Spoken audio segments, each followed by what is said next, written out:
নাম আরিফ। আরিফ, বয়স কত? বয়স আনুমানিক 22 কি 23। 22 অথবা 23 বছর বয়স। জন্ম জেলা? ময়মনসিংহ। ময়মনসিংহ। এখন থাকছেন ঢাকাতে? জি। আচ্ছা, তো আরিফ শুরু করেন প্লিজ। প্রথমে ব্যাকগ্রাউন্ড একটু জানি। জি। আমি একটা দরিদ্র পরিবারের সন্তান। কি করতো আপনার বাবা? আমার বাবা দিনমজুরি করতো। আপনি কি বড় সবার? জি না, আমার বড় বোন আছে, তারপর একটা ভাই আছে, তারপর আমি, আমার একটা ছোট বোন। মানে আপনি 3 নাম্বার? জি। জি, বলেন তারপর। তো আমি মা তারপর দাদার কাছ থেকে যতটুকু জানি আর কি, মানে আমার দাদারা এই এলাকায় ছিল না, অন্য একটা এলাকায় ছিল। তো আমার দাদি আবার একটু অন্যরকম ছিল আর কি, যে নিজেদের মানুষ ছাড়া অন্যদের মানে খুব কমই একটা গুরুত্ব দিত বা এরকম কিছু। বাড়িতে লোকজন আসা এরকম পছন্দ করতো না। একটা সময় দেখা গেছে যে তাদের ভাইয়ের সাথেও, আমার দাদার ভাইয়ের সাথেও আর কি এরকম ধরনের কিছু ঝামেলা হয় জমি জমা নিয়ে। তো এরকম ঝামেলা দিন দিন বাড়ার কারণে আমার দাদা আর কি ঠিক করে যে এগুলা এখান থেকে বেচে দিয়ে যা পারি আমরা অন্য একটা এলাকায় চলে যাব। আচ্ছা। ওই এলাকা থেকে চলে আসে। তো ওই সময় আমার দাদার হাতে অনেক টাকা পয়সা ছিল। এগুলো আপনার কি শোনা গল্প নাকি ছোটবেলা দেখা? শোনা গল্প, একেবারে শোনা গল্প। তারপর একটা জায়গায় আসে আর কি, আমি এখন যে জায়গাটাতে বর্তমান আছি। তো সেই জায়গাটায় এসে সে নিজে কোনো কিছু কেনে নাই। তো ওই সময় তো মানে অনেক জমি ছিল, মানুষজন কম ছিল, তো যার কারণে আর কি জমির মূল্যটা মানুষের খুব বেশি একটা বুঝতো না। মানে আবাদি জমি আর কি এমনি খালি পড়ে থাকতো। একজনের সাথে কথা বলে আর কি ওই জায়গায় একটা ঘর বানায় ওই জায়গায় থাকে। জি, ময়মনসিংহে। আচ্ছা। একটা সময় দেখা গেছে যে তার হাতে যে টাকা পয়সা ছিল ওইভাবে চলতে চলতে আর কি একটা সময় সে তার হাতে টাকা পয়সা শেষ হয়ে যায়। তো আমাদের ফ্যামিলিটা তখন একদম অসহায় হয়ে পড়ে। মানে আপনার দাদার সাপোর্ট করতো আপনার ফ্যামিলিটা? জি জি জি। আচ্ছা আচ্ছা। ওই সময়টায় আমার দাদার যে আমার বাবা, তারা শুধু এক ভাই এক বোন। তো বোনের বিয়ে হয়ে যায় আর কি। তো আমার বাবা আর কি তার ফ্যামিলিটাকে টানার জন্য সে দিন মজুরের কাজ ওই সময় শুরু করে। তো এভাবে চলতে থাকে বহুদিন। তারপর যখন আমার বড় বোন হয় তখনও আমাদের সংসার অভাব লেগেই আছে। তো একটা সময় দেখা গেছে যে আমার যে বড় ভাই সেও হয়। তো আমার ওই সময়টায় ভাত কি জিনিস খুব কমই খেতে পারছে, সপ্তাহে 2-1 দিন বা এরকম সময়। একদম ছোটবেলার গল্প? জি জি। ওকে। এরকম যাওয়ার পর আমার মাও অন্যের বাড়িতে কাজ করতো, মানুষের ধান সেদ্ধ করিত, শুকাইতো, মানুষের এটা সেটা কাজ করতো, যা পাইতো সংসারের কাজে লাগাই দিত। আমার বড় বোন যখন একটু বুঝতে শিখে আমার ছোট ভাইটাকে নিয়ে মানে ধান কুড়াইতো। আচ্ছা। যে নিজের যে খাবার যে জোটে না সেই কষ্টে আর কি, মানে বলতো যে ধান কুড়াইলে ধান পাওয়া যায়, অনেক ধান জমে। তো ধান টুকাইতো আমার বড় ভাইকে নিয়ে।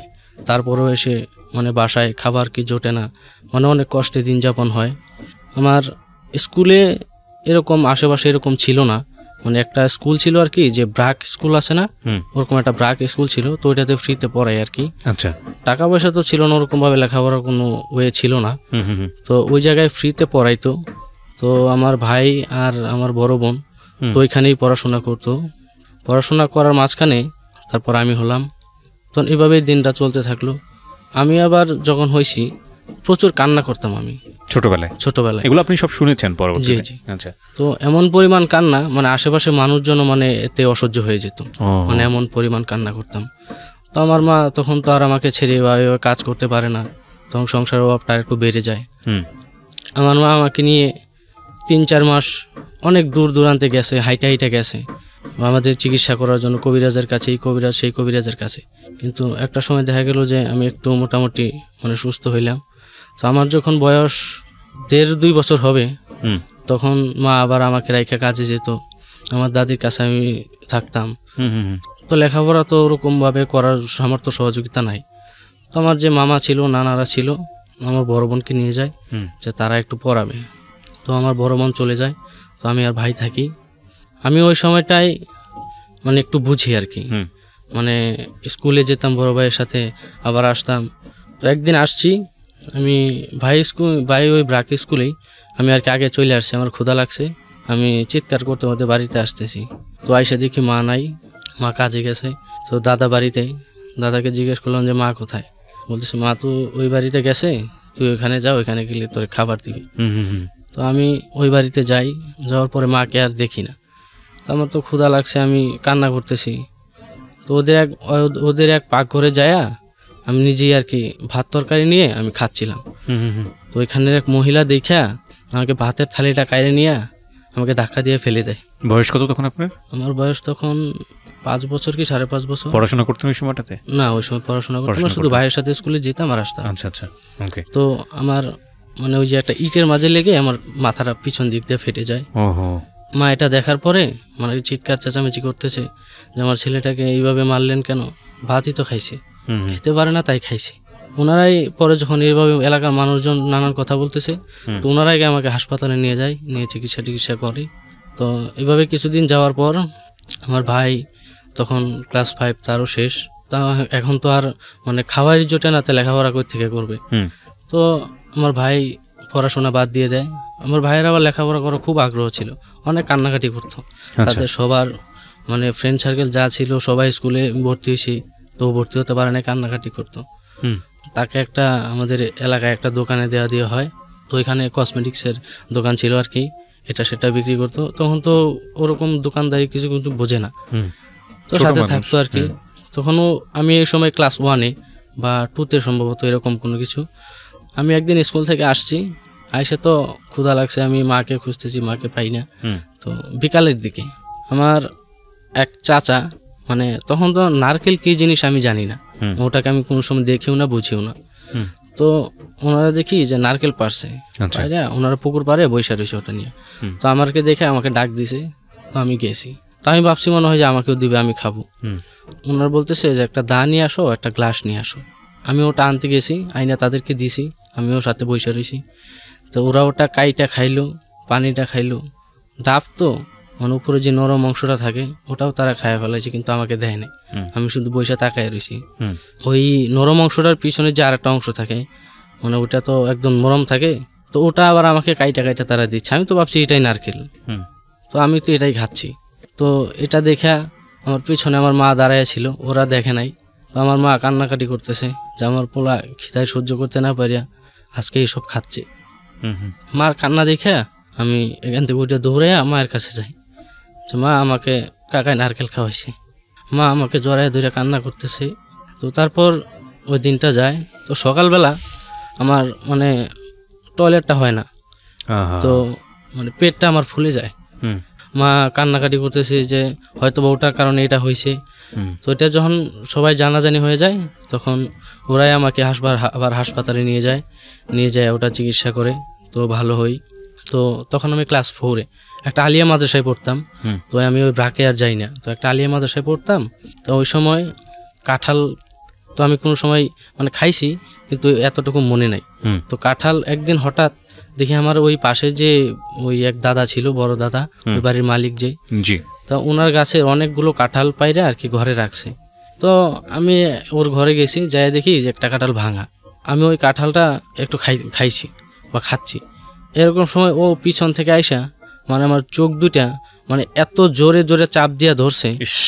তো আমি তো ভাবতেছি যে আমার মানে মারিয়ে ফেলতেছি, আমি চিৎকার করতেছি যে মা করিয়া। মা আসছে, আয়শা ওর বাড়ির সবাই আসছে। তো আয়শা আমাকে হাসপাতালে নিয়ে যায়। আমার তখন চোখে আর কিছু দেখি না, আমার গামছা দিয়া চোখ দুটা ধরে নিয়ে যায়।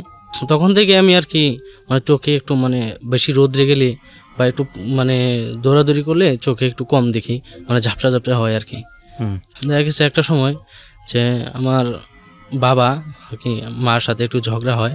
তো সকালবেলা তো এরকম ঝগড়া হওয়ার পরে ওই পাশের যে চাচা আমাকে নারকেল খাওয়াইছিল, ও শুয়ে রয়েছে সকালবেলা। তো ও আইসা মানে তার ঘুম নষ্ট হয়েছে মানে এরকম কিছুর জন্য, তো আমার বাবার সাথে আইসা মানে হাতাহাতির পর্যায়ে হয়ে যায়।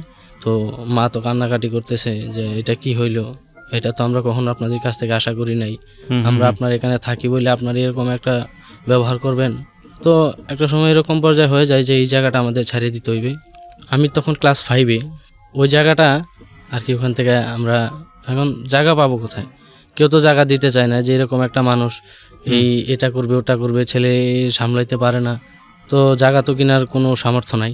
তো আমাদের বাড়ির পাশে একটা কবরস্থান ছিল, তো কবরস্থানের পাশে আর কি কিছু জায়গা ছিল আর কি। আচ্ছা, তা ওই জায়গাটা মানে বেশ কিছুদিন ধরে মানে পড়া রয়েছে। তো ওনার সাথে কথা বলে মানে মানে অনেক রিকোয়েস্ট করিয়া মানে করা হয় যে এই জায়গাটা আমাদের জন্য দেওয়ার জন্য, যে আমরা একটা ঘর বানিয়ে আমরা এই জায়গাটায় থাকবো। তো ওনারা তো আমাকে তারাই দিতেছে, তো আমরা এখন কই যাব, আপনারা যদি না দেখেন। ওই জায়গাটায় আমরা আসি, আসার পর আমি যখন ক্লাস 5-এ তখন এই এলাকার কিছু ছেলেদের সাথে আমার পরিচয় হয়। তো পরিচয় হওয়ার পরে তো ওদের সাথে খেলাধুলা করতাম, দৌড়াদৌড়ি করতাম, স্কুলে যাইতাম। তো তাদের মাঝে একটা ছেলে ছিল, তো ওনার আবার একটা ফ্রেন্ড ছিল, ওনার বাবার একটা দোকান ছিল। ছেলেটার নাম কি ছিল? ছেলেটার নাম মাহমুদ। ওকে। ওনার একটা ফ্রেন্ড ছিল, ওর একটা বাবার দোকান ছিল, মুদি দোকান। তা ওইখানে ওই সময় বিড়ি পাওয়া যেত। তো ও আবার কি করতো, ওর বাবার দোকান থেকে টাকা পয়সা চুরি করে নিয়ে আসতো, আর এটা সেটা খাইতো। তো ওই বিড়িও সাথে নিয়ে আসতো, ওরা খাইতো। তা আমি তো খাইতাম না, আমি ওই সময় এইসব কিছু বুঝি না। তো একটা সময় দেখা গেলো যে ওদের সাথে থাকতে থাকতে আমি ওটা খাওয়া শুরু করলাম। আমি তখন ক্লাস 5-এ পড়ি। ওটা খাওয়ার পর তখন বেশ কিছুদিন খাইছি। খাওয়ার পর একদিন মা দেখে ফেলে বলতেছে, এরকম একটা পরিবারে আসিস তুই, এত কষ্ট, তারপরেও তোদেরকে আমরা কোনো সময় কষ্ট বুঝতে দিই না, তোরা আমাকে এইভাবে কষ্ট দিবি কেন? তো ও বলতেছে যে ঠিক আছে, তো তুমি আমাদের স্কুলে ভর্তি হও, আমি কথা বলাই দিয়ে তোমাকে ভর্তি করে দিই। ওই জায়গায় আমি ক্লাস 2-তে ভর্তি হই। আচ্ছা। ক্লাস 2-তে ভর্তি হওয়ার সময় স্যারে বলতেছে একদিন ইংরেজি পড়তে বলতেছে। তো আমি ইংরেজিটা খুব একটু কম পারি, কিন্তু বাংলাটা আমি মোটামুটি পারি। তো ও বলতেছে যে তুমি তো এটা পারো, তাহলে তোমার স্পিড তো একটু বলার ভালো, তাহলে তুমি ক্লাস 3-তে ভর্তি হয়ে যাও। তো আমি স্যারকে গিয়ে বললাম, হেড স্যারকে। তা বললো যে ঠিক আছে, তুমি ক্লাস 3-তেই ভর্তি হও। তো ওই সময়টায় আমি বাংলা ছবি দেখতাম আর কি, ওই যে বেসিয়ার বা ছিডি এসব ছিল, তো দেখতাম, খুব প্রচুর পরিমাণে দেখতাম, পড়তাম না, খালি রাত্রেবেলায় শুধু এইসব দেখতাম। আমি ওই স্কুলে ভর্তি হওয়ার পর তো এখানে একটা মেয়েকে দেখি। তো তখন তো এইসব বিষয়ে আমি কিছু বুঝি না। ক্লাস 2-তে পড়েন আপনি সেই সময়? হ্যাঁ, ক্লাস 3-তে। ক্লাস 3-তে, হ্যাঁ। তো ছবি দেখতাম যে নায়ক নায়িকাদের পিছনে দৌড়ায় বা এটা সেটা করে। তো একটা সময় তারা দেখি মিল হয়ে যায় বা প্রেম টেমে সেই। আমিও ভাবলাম যে আমি ওইটার সাথে প্রেম করবো, এই মেয়েটার সাথে। ওই মেয়েটার সাথে কথা হয়, ওর সাথে কথা হয়, দৌড়াদৌড়ি খেলা, এই সেই দিন কাল কাটতেছে ভালোই। ক্লাস 3-তে যখন আমার শেষ হয় তখন আমি ক্লাস 4-এ উঠি। তো ওই মেয়ের সাথে আমার খেলাধুলা কথাবার্তা এই সেই হচ্ছে। তো একদিন হঠাৎ আমার আর কিছু একটা ফ্রেন্ড ছিল, তো ওরা আবার ওর সাথে খুব মারামারি করছে বা গালাগালি করছে। তো এটা আবার ওই মেয়েটা কান্না করতে যায় তার বাবারে বলছে। বলার পর তো ওর বাবা স্কুলে আসছে, আইসা বলতেছে এই ছেলেটা তো এরকম, এমন খারাপ খারাপ ভাষা বলছে। তো ও আবার ওকে মারতে চাইছিল। তো স্যার আবার বললো যে আমি থাকা অবস্থায় আপনি এখানে একজন স্টুডেন্টের গায়ে হাত দিবেন, তো সেটা তো আসলে ভালো দেখা যায় না। তারপর ওই স্যার আবার ওকে প্রচণ্ড মারে। তো আমি দাঁড়াই ছিলাম সাথে। তো দাঁড়ায় থাকার পর আমার আমিও কান্না করতেছি যে ওই ছেলের সাথে তো আমিও ছিলাম, মেয়েটাকে আমার নামে কি বলছে নাকি, আমাকেও মারবে। তো আমি তখন ওই স্যার আর আমাকে কিছু বলে নাই। তখন আমি বুঝলাম যে মেয়েটা হয়তো আর বলে নাই। এরকম আমি কিছুদিন যায়, তখন তো আমার ভাই ওই একটা দোকানে ছিল। তো হঠাৎ কি একটা ঝামেলা হয়েছে। তো ভাইকে সম্ভবত ওই লোকে আর কি খারাপ খারাপ কিছু কথা বলছে। তো ভাই একদিন ওখান থেকে চলে আসে রাত্রেবেলা। চলে আসার পর পরদিন সকালবেলা ওই দোকানের মালিক আর কিছু ছেলেপেলে নিয়ে আমাদের বাড়িতে আসছে। কিন্তু রাত্রেবেলা যে ভাই যে বাড়িতে আসছে, কিন্তু সে বাড়িতে আসে নাই, সে জানি কোথায় চলে গেছিল, তো বাড়িতে আসে নাই। আচ্ছা। তো ওই মালিক আসছে, আসার পর বলতেছে যে আপনার ছেলে তো আমার টাকা পয়সা নিয়ে দোকানের মালামাল নিয়ে তো পলায় চলে আসছে। তো আমার মা তো শুইটা প্রায় একদম বেহুশ হওয়ার মতো অবস্থা। তো মা কান্নাকাটি করতেছে যে আমার ছেলেটা তাহলে কোথায়, ছেলেটা কোথায় সেটা তো আমরা জানি না, সেটা তো আপনারা জানবেন। আমার টাকা পয়সা সব আপনারা আবার আমাকে ফিরিয়ে দিবেন। তো টাকা পয়সা ফিরিয়ে দিবে কই থেকে, আমার ভাইকেই খুঁজে পাওয়া যাচ্ছে না। মা তো তখন কান্নাকাটি করতেছে। তো চারদিক দিয়ে খোঁজাখুঁজি লেগে যায়। আমাদের যে বাজার ছিল, তো হঠাৎ ওই বাজারে খোঁজাখুঁজি করতে গিয়ে কোনো একটা ছেলের সাথে দেখা হয় আমাদের এলাকারই। তো ও বলতেছে তো আপনার ছেলেকে তো আমি ওই জায়গায় দেখছি, ওই জায়গায় বৈশাখ কান্নাকাটি করতেছে। তো আমরা সবাই ওখানে যাই, যে ভাইয়াকে নিয়ে আসি। তো পরে ওর সাথে কথা বলা হয় যে কি হয়েছিল, তুমি ওখান থেকে চলে আসছো কেন। তো আমাকে বলতেছে যে আমি নাকি ওই তার দোকান থেকে টাকা চুরি করছি, তো এটা সেটা নিয়ে সে আমাকে মারে, যার জন্য আমি রাত্রেবেলা চলে আসছি। তো ওনাকে পরে ভাইয়াকে আর দোকানে দেওয়া হয় না, তো ভাইয়া বাড়িতেই থাকে। তারপর আবার কিছুদিন পরে আবার ওই ময়মনসিংহ আমাদের একটা এলাকায় তো একটা বড় ছিল আর কি, দোকান ছিল। তা আবার ভাইয়াকে ওটাই দেওয়া হয়, ওটা ভাইয়াই থাকতেছে। তখন আমি ক্লাস 4-এই আমার শেষের দিকে। তো একদিন ওই যে মেয়েটাকে আমি পছন্দ করতাম আর কি, তো সেই মেয়েটা একদিন টিকটিকি মেরে আমার বইয়ের ভিতরে রেখে দিয়ে যায়। আচ্ছা, ও জানতো যে আপনি ওকে পছন্দ করেন? হ্যাঁ, জানতো না, মানে ওসব তো ওই সময় ও কিছু বুঝতো না, বা আমিও কিছু এরকম ভাবে বলার মতো কোনো কিছু নাই যে আমাকে বলবো। জাস্ট এইটুকুই যে আমি ওকে ওর সাথে আমি প্রেম করবো। তো টিকটিকি মেরে রেখে দিয়ে যায়। তো আমি যখন বইয়ের পাতা তুলতে গেছি তখন দেখি ওটা আমার বইটা পুরো একদম মানে রক্তে ভিজে যায়। তো আমি আবার ওইটাকে নিয়ে তার বইয়ের ভিতর রেখে দিয়ে আসছি। তো ও যখন এটা দেখে তো তারপর ও এটা আমাকে ধরে মানে আমার গায়ে ছুঁড়ে মারে আর কি। তো ওই দিন খুব বৃষ্টি হচ্ছিল, মানে স্যার আসেনি, ওই খাওয়া দাওয়া করতে গেছিলো তো লাঞ্চে, তো আসে নাই। ওই স্যারের বাড়ি আবার ওই স্কুলের পাশেই ছিল, তো আসে নাই। বৃষ্টি নামছে, তো বাতাসও হচ্ছে, তো ফ্লোরটা একেবারে ভিজে গেছে। তো টেবিলের উপর দাঁড়ায় ছিল, তো আমি যখন ওটাকে তার গায়ে মারি তো ওইখান থেকে ওই টেবিলের উপর থেকে এসে লাফ দেয়। লাফ দিলে ওই মানে পাটা পিছলে ওর ইয়েতে ওই ওয়ালের সাথে বাড়ি খেয়ে ওর মাথাটা ফেটে যায়। তো তখন তো আমি খুব ভয় পেয়ে যাই, কান্নাকাটি করতেছি যে এখন তো আমাকে মারবে বা এটা সেটা। তো ওই স্যার আবার বলে যে দুষ্টুমি করতে যায়, হয়তো হয়ে গেছে, তো যাক এটা নিয়ে কিছু বলার দরকার নাই, তো এটা ওখানেই শেষ হয়ে যায় আর কি। তো তখন আমি ক্লাস 5-এ, মানে ক্লাস 5-এ থাকা অবস্থায় তো আমার বাবা একটা মানে ওই যে আছে না, মানে কি বলে ওই যে ভেংরুল, ওই একদিন কাজ করতে গেছে, তো ওই জায়গায় একটা ভেংরুলেরই ছিল আর কি, ওই বড় একটা চাক ছিল। তো ওই জায়গায় মনে করেন ওই যখন ওই গাছের সাইডে যখন ওই কোদাল দিয়ে কূপ দিতে গেছে তখন তো মনে করেন ওই গাছে কেমনে জানিয়ে লাগছে। তো ওটা তো বাবা মানে অনেকভাবে ধরছে, ধরার পরে বাবা তো একদম পাগলের মতো চিৎকার করতেছে। তো মানে এমনভাবে কামড় দিছে যে প্রতিটা জায়গা মনে করেন ফুলে গেছে। তখন তোমার বাবা আর কাজ করতে পারে না, মানে তখন মানে একেবারেই অসহায় হয়ে গেছি আমরা, মানে খাবার দাবার কি মানে ওই সময়টা আমরা চোখেই দেখি না, মানে এমন একটা অবস্থা হয়ে গেছে। তো একটা সময় ক্লাস 5-এর শেষের দিকেই তো স্যার বলতেছে যে বৃত্তি দেওয়া হবে। তো বৃত্তি দিলে তো আমাদের কিছু টাকা পয়সা ওদেরকে দিতে হবে। তো যেভাবে হোক ম্যানেজ করে মানে 200-250 টাকা এভাবে দেওয়া হয়। তো বৃত্তি দিলাম আমি, তো বৃত্তিটা আমি পাইনি। তো ওই জায়গায় একটা ঘটনা হচ্ছে, মানে আমি ছোটোবেলা থেকে ক্ষুধা সহ্য করতে পারতাম না। তো যখন ওই দিনে 2টা পরীক্ষা হইতো, একদিনে 2টা পরীক্ষা। তো আমি পরীক্ষা দিয়ে একটা পরীক্ষা যখন শেষ করে নিচে নামছি, স্যারকে বলতেছি স্যার খিদা লাগছে, মানে কিছু খায়া তারপর ঢুকি আবার পরীক্ষা দিতে। তো আমি যখন হোটেল নিয়ে গেছে তো ওই সময় দিছে কি রুটি, আর 3টা রুটি দিছে, মানে একটা মিষ্টি দিছে। তো রুটিগুলো খুব শক্ত ছিল, তো আমার তো ক্ষুধা লাগছে, আমি রুটিগুলো জোরে টান দিছি, মানে রুটিগুলো আমার হাতে রয়ে গেছে, প্লেটটা কোনো মানে ছিটে পড়ে গেছে, প্লেটটা খুঁজে পাচ্ছি না।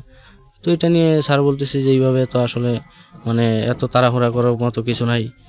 তো স্যার একটু বকাঝকা বললো যে মানুষের সামনে মানে কি এইসব তো আসলে ঠিক না। তো আচ্ছা ঠিক আছে, ওটা পরীক্ষা শেষ হলো, আমি আসলাম, মানে বৃত্তি তো আর পাইলাম না।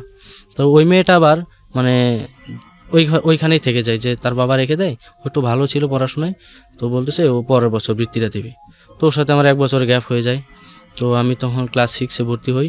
ও ভর্তি হওয়ার সময় মানে ভর্তি হতে গেলে তো এখন তো টাকা লাগবে। তো আমার একটা ছোটো খালা ছিল, তো ওই খালা আবার আমাকে টাকা দেয় ভর্তি হওয়ার জন্য। তো আমি ক্লাস 6-এ ভর্তি হই। তো দিনকাল ভালোই চলতেছে। ওই মেয়েটার সাথেও মাঝে মাঝে আমি ওর বাড়ি যেতাম, ও আমার বাড়ি আসতো, মানে কথাবার্তা হইতো। তো ক্লাস 6টা মোটামুটি ভালোই কাটে। তো ওই সময় আমার ফ্রেন্ড সার্কেলদের সাথে সম্পর্কটা আরও একটুই হয়, মানে রাত্রে রাত্রে আমি ঘুরতাম, ওই যেখানে সেখানে বসে আড্ডা দিতাম। তো বিড়ি সিগারেট এসব তো খাচ্ছি ওই সময়টাতেও।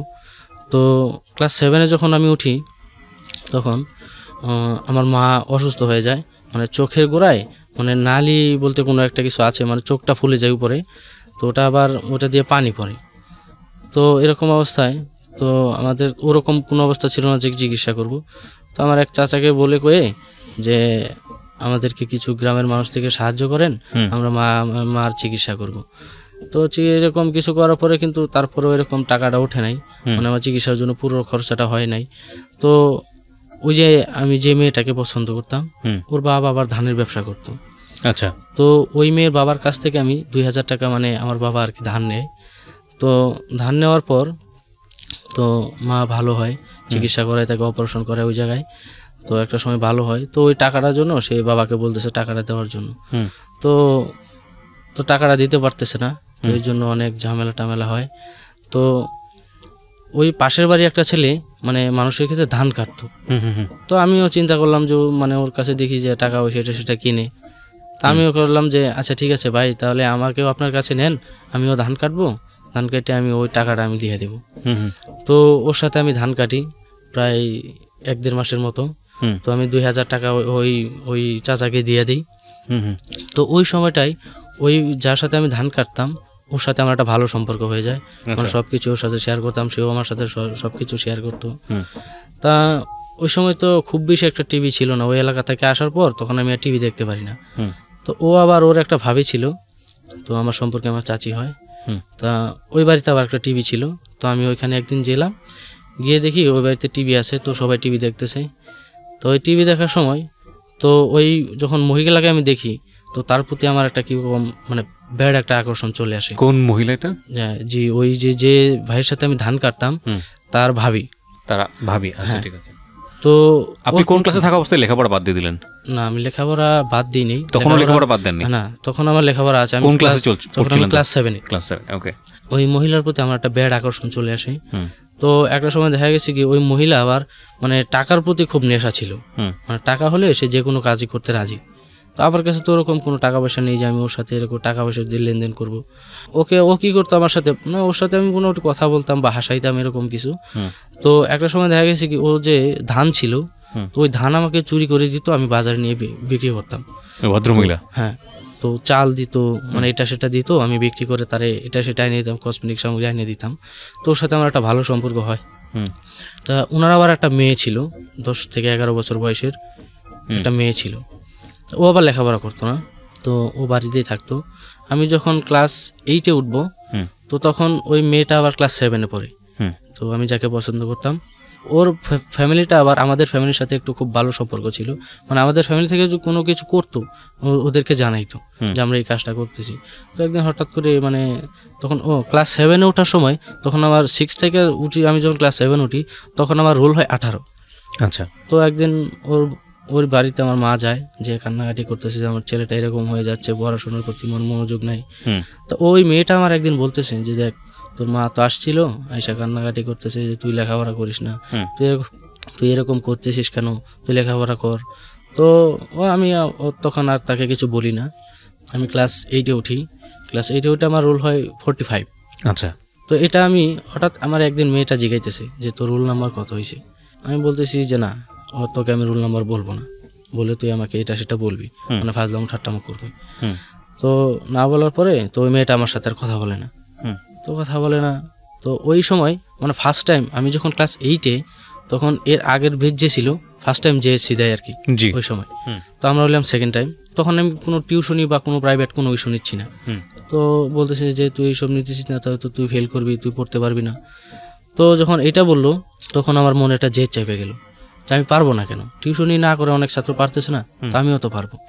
তো আমি আবার সব কিছু মানে এইসব ধরনের নেশা টেশা বাদ দিয়ে তো আমি আবার কিছুদিন পড়লাম। তো পড়ার পরে জেএসসি পরীক্ষা আসলো, তো আমি জেএসসি পরীক্ষা দিলাম। তো আমি ওখানে 3 পয়েন্ট পাইলাম। তো 3 পয়েন্ট পাওয়ার পরে আমি যখন ক্লাস 9-এ উঠি, মানে ও ক্লাস তখন 8-এ, 1 বছরের গ্যাপ ছিল। তো ওর একবার একটা চাচাতো ভাই ছিল, মানে আমার খুব ভালো বন্ধু। ও কথা বলতে পারে না, মানে বোবা আর কি, কিন্তু শুনতে পারে। আবার সে আবার আমাদের সাথে ক্লাস 5 পর্যন্ত মানে পড়ছে, তো লিখতে পারে। আমি তখন ক্লাস 9-এ, তখন তো সব কিছুই বুঝি, তো ও মোটামুটি বোঝে।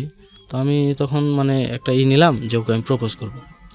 তো ওকে আমি প্রপোজ করি। ও আমাকে বলতেছে দেখ এইসব ধরনের কথা আমাকে আর কখনো বলবি না, তাহলে কিন্তু তোর সাথে আমার আর মানে ফ্রেন্ড যে একটা সম্পর্ক আছে ওটা থাকবে না। তো আমি আর তখন তাকে কিছু বলি নাই। সেটা না বলে ভালোই কিছু দিনকাল যাচ্ছে, ভালো চলছে।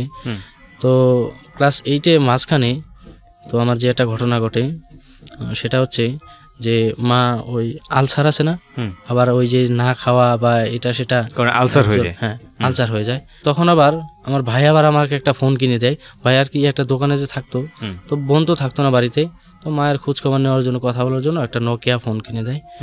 তো তখন আমি ওই ফোনটা আমার সাথে সাথে রাখতাম। তো একদিন ভাইয়াকে ফোন দিয়ে বললাম যে এই অবস্থা, মা তো অসুস্থ। তো কী করলো, ও ছুটি নিয়ে বাড়ি আসলো। আচ্ছা। আইসা তারপর ওই ডাক্তারের কাছে নিয়ে গেল। তো তখন তো আলসারে তো চিকিৎসা করা লাগে, তো এতটা তো নাই যে আমরা চিকিৎসা করব। তো ওই সময়টায় ওই এলাকার মানুষ যে আমাদের ছিল, ওদের কাছ থেকে কিছু সাহায্য সহযোগিতা নিয়ে তো মার চিকিৎসা করি। তো ওই সময়টায় মানে মা ভালো হয়। মানে আমাকে একদিন ভাইয়া ফোন দিয়ে বলতেছে যে তোর সাথে একটা মেয়ে ফোন দিয়ে কথা বলবে, তুই একটু ফোন দিয়ে কথা বলিস, মানে অন্য কিছু বলিস না। তো আমি তোর বিষয়টা তেমন কিছু নেই নাই। তো একদিন একটা মেয়ে ফোন দিছে, মানে ফোন দিয়ে আমাকে বলতেছে যে ভালো আছেন এই সেই, মার সাথে কথা বললো। তো একটা সময় ভাইয়া আমাকে বললো যে ওই মেয়েটার সাথে তার একটা সম্পর্ক আছে। তো সম্পর্ক থাকার পরে মানে তার কিছুদিন পরে মানে 4-5 মাস পরে হঠাৎ ফোন দিছে, মানে ভাইয়া ফোন দিয়ে মানে মাকে চাইতেছে। তো আমি মাকে দিলাম, সে অনেক জোরে জোরে কান্না করতেছে। মানে মা তো তার কান্না দিয়ে শুনে মানে একদম পাগল হয়ে গেছে। মানে ওকে বলতেছে যে তুই আমার এখানে আসবি না, আমি তোর এখানে যাব। তো ও বলতেছে না আমি আজকে আসতেছি। তো এরপরে সে আর আসে নাই। না আসার পর থেকে তো তারপর কিছুদিন পরে তার মালিকে ফোন দিছে, ফোন দিয়ে বলতেছে যে আপনার ছেলে তো এরকম অবস্থা করতেছে যে ঠিক মতন দোকানে বসে না, আসে না, মানে কাস্টমারের সাথে ঝগড়া ঝাঁটিয়ে এরকম কিছু করতেছে। তো মানে এরপর থেকে মানে ভাইয়ার মানে ব্যবহারটা অন্যরকম হয়ে গেছে, কেমন একটা অস্বাভাবিক আচরণ। তো এরপর থেকে আর তাকে কোনো জায়গায় মানে কাজে সহজে দেওয়া যাচ্ছে না আর কি। মানে যেখানে যায় সেখানে একটা ভেজাল করে আসে বা মানুষের সাথে মারামারি এটা সেটা, তো এক ধরনের মানে কীরকম হয়ে গেছে। তো আমি তখন ক্লাস 9-এ তো ভোকেশনালে ভর্তি হয়েছি আর কি। তো ভোকেশনালে তো মনে করেন যে টিউশনি করতে হয় ক্লাস 9 থাকা অবস্থায়। তো তখন আমি টিউশনি নিচ্ছি না। তো না নেওয়ায় তো মা বলতেছে যে সবাই টিউশনি করে, আমি তোকে টিউশনি করাইতে পারতেছি না, তুই পড়তে পারতেছিস না, তাহলে কি করবো আমরা, তুই নিজেই চেষ্টা করে দেখ একটু পারিস কিনা। তো আমি বললাম ঠিক আছে, আমার যতটুকু পারি আমি ততটুকু চেষ্টা করতেছি। তো ওই বছরটা আমার ভালোই গেল। তো আবার মাঝখানে আমি একবার তো আমার মেয়েটা না করে দিয়েছিল, তখন আমি আবার সেকেন্ড টাইম প্রপোজ করি। তো ও বলতেছে যে দেখ একবার তোরে নিষেধ করছি, তুই আমাকে তারপর আবার বলতেছিস, এইবার বললে কিন্তু আমি বাবাকে দেখ সত্যি সত্যি বলে দেবো। তো আমার একটা জেদ চাইপা গেল যে আসলে এটা কি হইলো। আমি 2বার তাকে বললাম, সে কোনো কিছু মানে স্বাভাবিকভাবে নিল না, এখন আবার এইসব ধরনের কথা বলতেছে। তো আচ্ছা ঠিক আছে, তো ওকে বললাম যে অন্যভাবে তাহলে আমার ট্রাই করতে হবে, কিন্তু তার উপর জন্য আমার কিছু সময় নিতে হবে। তাই মাঝখানে এই পরীক্ষা দিলাম, 9-এ পরীক্ষা দিলাম। 9-এ গিয়ে আমি 4 পয়েন্ট পেলাম, 4.29। তো আমি যখন ক্লাস 10 তখন ও আবার ক্লাস 9-এ। তো এভাবে চলতে থাকলে তোর ওর যে ওই একটা বোবা ফ্রেন্ড ছিল, তো ওই চাচাতো ভাই, তো আমার ভালো ফ্রেন্ড, তো ওকে দিয়ে একদিন আমি মানে এইভাবে ভালো কিছু মানে ওর কাছে লিখে দিয়ে মানে ওকে দিয়ে বলাইছি। বলাইলে ওই মেয়েটা আবার তখন আর তাকে কিছু বলে নাই। তো ওদের মানে ঘরটা ছিল এরকম, মানে চৌচালা একটা ঘর, মানে 2 সাইডেই বারান্দা ছিল। তো আবার একটা রুমে ঘুমাইতো। ওর বাবা আবার ওই যে দোকানের জন্য দোকানে ঘুমাইতো। ওর ভাইয়া ছিল, ওর ভাইয়া বাড়িতে থাকতো না। তো ও আমাকে লিখে দিল যে ওই দিন রাত্রেবেলা আমার সাথে দেখা করার জন্য। তো আমি দেখা করতে গেলাম, তো সবাই ঘুমায় পড়ছে। তো আমি ওর সাথে দেখা করতে গেছি। তো আমাকে বলতেছে যে ওকে বলার কি দরকার ছিল, যে আমি তোকে বলছি ঠিক আছে, কিন্তু আমি তো তোকে না করি নাই, তো এটা সেটা ওকে বলার কি দরকার ছিল, ও যদি কাউকে বলে দেয় এটা সেটা। আমি কইছি না, ও বলবে না, ও আমার ভালো ফ্রেন্ড, ওকে আমি জানি, ও বলবে না কাউকে, ও বললে ওকে বিশ্বাস করবে না যে তোর আমার মাঝে এরকম একটা সম্পর্ক। তা ওই দিন থেকে তার সাথে আমার এরকম একটা সম্পর্ক স্টার্ট হয়। তো এরকমভাবে কিছুদিন যাওয়ার পরে তো ওই আমার যে একটা বেস্ট ফ্রেন্ড ছিল, তো ওইটা আবার ওই লেখাপড়া ক্লাস 6 থেকে ছেড়ে দেয় আবার ঢাকা চলে আসে। তা ঢাকা চলে আসার পর থেকে ও হঠাৎ করে একদিন বাড়ি যায়, তখন মনে করেন তখন কিছুদিন আগে থেকেই মানে ওই যে প্রাইমারি স্কুলে যে বিস্কিট দেয় তো না, ওই বিস্কিট দেওয়া শুরু হয়। তো একদিন হঠাৎ তাকে নিয়ে ঘুরতে বেরোইলাম। তা ঘুরতে বেরোইছি, ওই স্কুলের পাশ দিয়ে যখন যাচ্ছি, তো স্যারকে ওকে বললাম যে চল বিস্কিট নিয়ে আসি। তো ওকে নিয়ে গেলাম। তো নিয়ে যাওয়ার পরে স্যারকে বললাম, স্যার আমাদের কয়েকটা বিস্কিট দেন। তো স্যার আবার দিল না, মানে মুখের উপর না করে দিল, এই যে ও বাচ্চাদের বিস্কিট তো দেওয়া যাবে না, অন্য কেউ খাইতে পারবে না এরকম কিছু। আবার দেখতাম কি তারা আবার প্রতিদিন নিয়ে যাইতো, মানে তারা ব্যাগ ভরে নিয়ে যাইতো, তো সবাই খাইতো দেখতাম। তো মানে এরকম একটা জেদ চেপে গেলো যে মুখের উপরে ওকে আমি স্যার বললাম, একই এলাকার মানুষ, তো তারপরেও আমাকে দিল না। তা কিছুদিন পরে আমার 2-1 ফ্রেন্ডকে নিয়ে তো রাত্রেবেলা একদিন চাবি নিয়ে গেলাম, মানে চাবি নিয়ে, তো ওই তালার চাবি না, অন্য একটা চাবি। তো চাবি নিয়ে আমরা এটাকে মানে ঘুরাইতে করে এক পর্যায়ে খুলে যায়।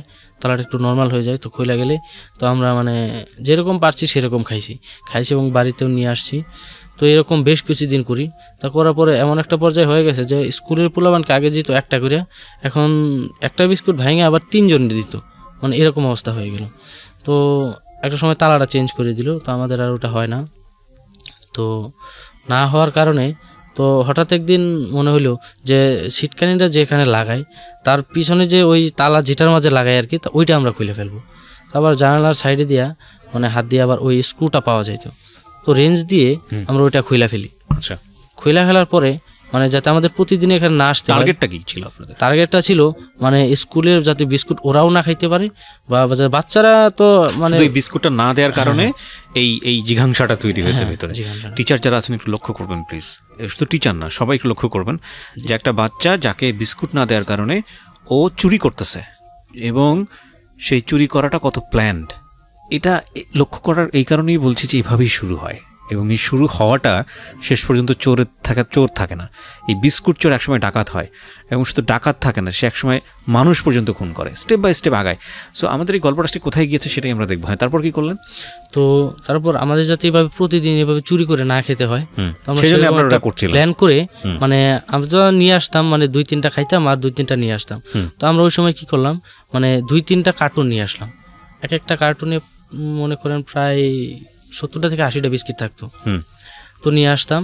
তো এরকম কিছুদিন যাওয়ার পরে তো ওইখানে বিস্কিটটা নেওয়া বন্ধ করে দেয়, মানে ওই যে লাইব্রেরিতে যে রাখতো মানে ওটা রাখা বন্ধ করে দেয়। তা ওটা আবার হেড স্যারের বাড়ি আবার পাশেই ছিল, তো ওনার বাড়ি আবার নিয়ে যায় যে ওখান থেকে আইনে প্রতিদিন দেওয়া হবো। তো আমাদের ওইটা বন্ধ হয়ে যায়। তো এভাবে করতে করতে আমাদের ক্লাস 10 পরীক্ষা চলে আসে। তো এসএসসি পরীক্ষা এর 3-4 মাস আগে তো ওই একটা মেয়ের সাথে আমার কথা হয়, ওই একটা রিলেশন থাকা অবস্থায়। জি। তা ওকে আমার দেখে মানে ভালো লাগে, তো ওর প্রতি আমার একটা অন্যরকম আকর্ষণ চলে আসে। তো ওকে আমি একবার প্রপোজ করি। প্রপোজ করার পরে মানে আমার সাথে কথাটা বলতো, মানে এমনি খুব ভালো সম্পর্ক ছিল, ফ্রেন্ডের মতো। তা ও বিষয়টা স্বাভাবিকভাবে নেয় না। আচ্ছা, না নিয়ে ওটা একটা সিনকেট তৈরি করে দেয় যে আমার সাথে এরকম কেন করলো, এটা সেটা। তো মানে অন্য কাউকে বলে না, তাদের নিজের মধ্যে যে বন্ধু বান্ধব ছিল তাদেরকে এরকমভাবে বলে। তো আমি আর কিছু মানে মনে করি না, তো ফ্রেন্ড সার্কেল বলছে এটা তো কোনো সমস্যা নেই, তো ওরাও তো আমাদের ফ্রেন্ড সার্কেল। তো সেকেন্ড টাইম কিছুদিন পরে আমি আবার তাকে প্রপোজ করি। আচ্ছা। তো প্রপোজ করার পরে তো সে এবার কী করলো, ওর ভাইয়া ছিল, ওর ভাইয়াকে বলে দেয়। তো ওর ভাইয়াকে বলে দেওয়ার পরে তো আমি এবার একটা মানে আমার মধ্যে একটা জেদ চাইবে গেলো একটু বেশি, যে আমাকে বলছে ঠিক আছে, ওর ভাইয়াকে বললো কেন, মানে আমাকে সরাসরি এইভাবে না করলেই পারতো যে আমি জীবনে এইসব কোনো কিছু করবো না বা এইটা সেটা। তোর ভাইয়া আবার আমাকে এসব বলে, তোর ভাইয়ার সাথে আমি উল্টা মানে ঝগড়া একটা শুরু করে দিই। একটা ওর সাথে আমার হাতাহাতি হয়। তো বিষয়টা মনে করেন যে 2-1 জানাজানি হয়ে যায়। তো আমি ওটা ওখানে স্টপ করে দিই। তো মানে আমি চিন্তা করে রাখি যে জীবনে যদি পারি আমি ওর একটা ক্ষতি করে দেবো, মানে বড় ধরনের কোনো একটা ক্ষতি করে দেবো। ওর বাবা আবার মনে করেন যে মাছের ব্যবসা করতো, মানে ওই পুকুরে আর কি, ওই যে মাছের ব্যবসা করতো। কিন্তু ওদের এরকম ছিল যে ওই দোকান থেকে অনেকগুলো মাছ ছাড়তো, তো দোকান থেকে আবার ওই যে মাছের যে খাবারগুলো ছিল ওগুলা বাকিতে নিয়ে আসতো। বাকিতে নিয়ে আসা যখন মাছগুলো বিক্রি করবে তখন টাকাটা একবারে পরিশোধ করে দিবে, এরকম অবস্থা ছিল। তো আমি আবার ভাবলাম যে ঠিক আছে, আমি ওদের বড় কোনো একটা ক্ষতি করে দেবো, তো সুযোগ একটা আসুক। তো এভাবে মানে পরীক্ষার 2-2.5 মাস আছে। তো এর মাঝে আমার একটা ফ্রেন্ড ছিল, মানে আমার এলাকা থেকে অন্য এলাকার একটা ছেলে, তোর বাড়ির পাশে আর একটা মেয়ে ছিল। তো ওই মেয়েটা আবার মানে ওই মেয়েটাকে একটা ছেলে আবার ডিস্টার্ব করতো, মানে ওর সাথে সম্পর্ক করার জন্য।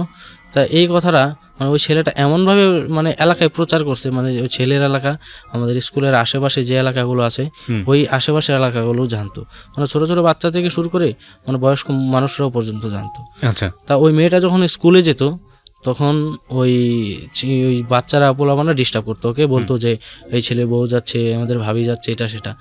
তো এইসব কারণে ওই মেয়ের বাবা আবার ওকে প্রতিদিন স্কুলে নিয়ে যেত, আবার নিয়ে আসতো। তো একদিন স্কুল থেকে আসছি আমরা, আইসা আমার একটা চাচার দোকান ছিল, ওই দূর সম্পর্কের চাচা আর কি, ওইখানে আমরা মানে খুব বেশি সময় দিতাম, দোকানে যাই বসে থাকতাম। তো আমরা বিকালের দিকে ওখানে বসে রয়েছি। তো বসে থাকার পর দোকানে 2টা ঝাপ ছিল, একটা ঝাপ খোলা, একটা ঝাপ বন্ধ করা। তো ওই মেয়েটা যে দিক দিয়ে যাচ্ছে আমরা দেখি নাই। তো আমরা সবাই দোকানের ভিতরে বসে মানে হাসাহাসি করতেছি, কথা বলতেছি। তা ওই মেয়েটা আবার মানে ওর বাবাকে গিয়ে সামনে গিয়ে বলতেছে যে বাবা ওই মেয়ে ছেলেগুলো আমাকে দেখে এইভাবে মানে হাসাহাসি করছে বা এর খারাপ ধরনের কিছু কমেন্ট করছে। তো ওইসব বলার পরে ওর বাবা আসলো আমাদের এখানে, আইসা বলতেছে যে আমার মেয়েটাকে কি তোরা লেখাপড়া করতে দিবি না বা এটা সেটা, তোরা এইভাবে বলতেছিস কেন, মানে ডিস্টার্ব করিস, মানে তোদের কি মানে মেয়েটা আপনাকে পছন্দ করতো না? না না, ওই কি আপনার কি গ্রুপ হয়ে গিয়েছিল, 4-5 জন মিলে একসাথে ঘুরতেন? হ্যাঁ 4-5 জন মিলে একসাথে ঘুরতাম আর কি। আমরা 5 জন ছিলাম এক গ্রুপে। 5 জন ছিলাম। এই 5 জনকে লেখাপড়া করতেন? হ্যাঁ এই 5 জনই লেখাপড়া। কোন ক্লাসে পড়তেন? ক্লাস 10। ক্লাস 10 এ পড়েন। আর মেয়েটা কোন ক্লাসে পড়তো আমি সঠিক জানি না। শুধু একদিন দেখে ভালো লেগে গেছে এই কারণে? না না, ওই মেয়েকে ভালো লাগে নাই, ওই মেয়েকে আমরা কোনোদিন দেখিও নাই। তো ওই মেয়েকে আবার ওই যে আমাদের এক ফ্রেন্ড ছিল ওই এলাকার একটা মেয়ে, তা ওই দিক দিয়ে যাতে অন্য একটা ছেলে তাকে ডিস্টার্ব করতো।